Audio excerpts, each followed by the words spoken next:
Alrighty, my name's Motor Maniac, and today we're going to talk a little bit about our 6 gas tanks. Alrighty, so for those of you who are familiar with this little channel, this is Frank and R6. It's our lovely, very, very much enjoyed and loved R6.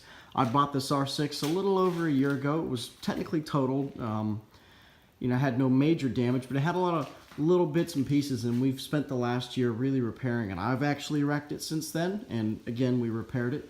We've had a little bit of problems with the tank. When I bought it, it was wrecked in right here, and I actually completely, sanded it down, rebonded everything, and completely did a new paint job on the tank.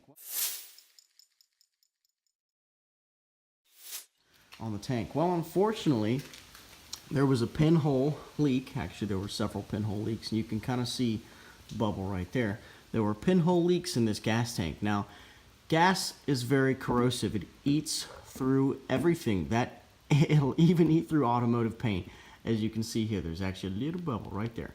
And it slowly ate its way through, and it took about, probably 8 or 9 months, of continuous gas cycling to, eat through the paint, but eventually it did. It formed a little bubble. It ate through that little layer of Bondo and paint, and it formed a little bubble, and it popped, and now we've got gas coming down. So, unfortunately, we have to replace this gas tank, which is unfortunate because I really love this paint job. I mean, it's scuffed up in places. We've been leaning on it. It's not the best, highest grade automotive paint, but for a homemade job, I was pretty proud of that, to be honest. Today, what we're really going to focus on, what we're going to do is we're going to take this tank, we're going to take the tank off of the bike, we're going to drain the gas, we're going to get the fuel pump out of it, and we're going to swap in the new tank. All right, so first, we're going to go ahead and drain the gas. Now, to do that, you need something to catch the remaining gas, which that might not be enough. I think it's only a half gallon. And you also need a siphon. Now, siphons are pretty simple. You can get them pretty much at any auto store. Now, what these siphons want to do is they want to curl on you like that. So it's incredibly hard to fit them in the bottom of that gas tank and suck out all that gas unless you make yourself one of these. All this is a rod. You could use wood. You could use steel. We like steel because wood tends to absorb things. Steel doesn't do that as well. And you don't want your wood absorbing the gasoline and accidentally catching on fire somewhere in your garage. So we zip tied this little piece of steel in there, and that allows us to, poke exactly where we want it, maneuver it inside the tank without this kind of crap happening. You're sitting there trying to get it in there. All right, so once you have that done, it's time to get into your gas tank. All right, so we got our gas draining. You can kind of see it coming out of here. There you go, right there. All these little hand pumps do is you just squeeze it a couple of times, and it should kind of auto feed the rest of it out. There you go, you can see it going. And that'll do pretty much all of it out of there, and we'll be good to go. This is the gas tank we're gonna put on it today.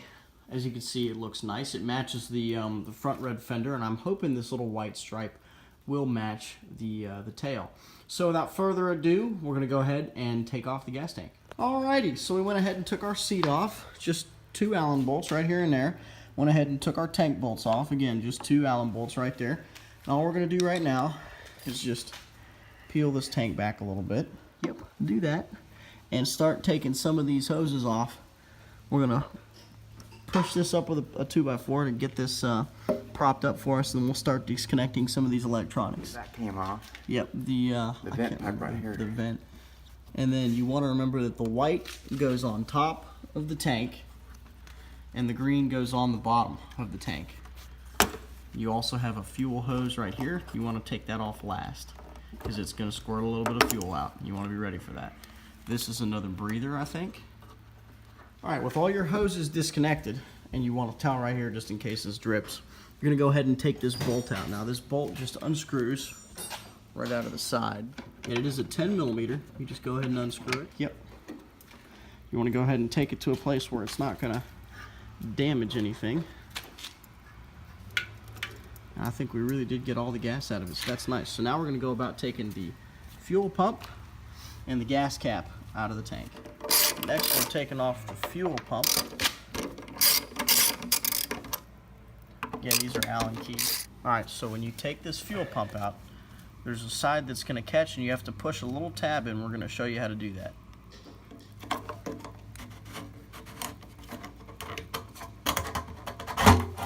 I think it's on my side right there.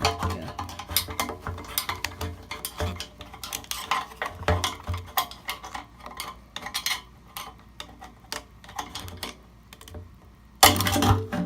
There you go. And it's that tab right in there. You got to push that down and depress it so it can pop out of the tank. We're going to go ahead and take our new tank and put that.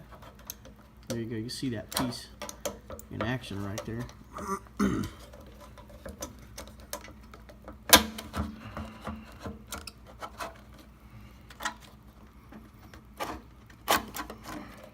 That goes like the other way. Yeah.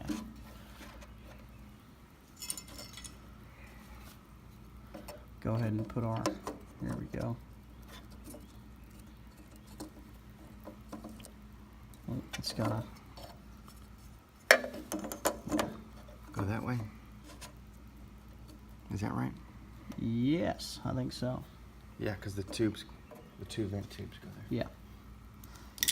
Alright, so each of these bolts only needs to be torqued to 2.9 foot-pounds, so they should not be in too tight. You don't want them in too tight. You're gonna break something. It's gonna be bad. Alrighty, get your new tank on. You can feed your bolt through to your right. There we go. I think that's it. And with the new tank installed, you want to go ahead and reinstall your fuel pump. And it's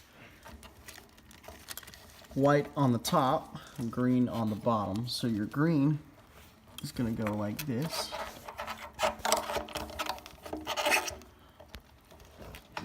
Oh, crap.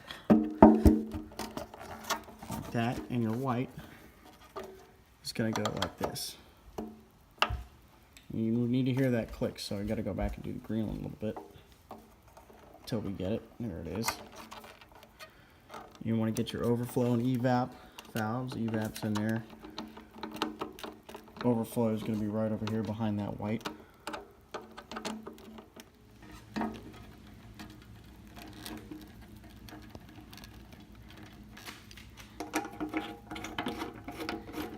Oh. And here's the finished product.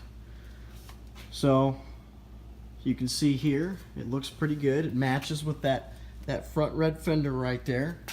Matches with the red paint scheme a little bit better.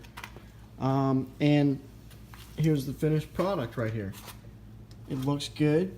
It's got a good fit and finish on there. I tested it out. There's no leaks. Everything fits very well into it. That's how you install a new tank. It's also how you you take out and install a fuel pump and a gas cap. Thank you very much for watching. Have a great day. Please like, comment, and subscribe.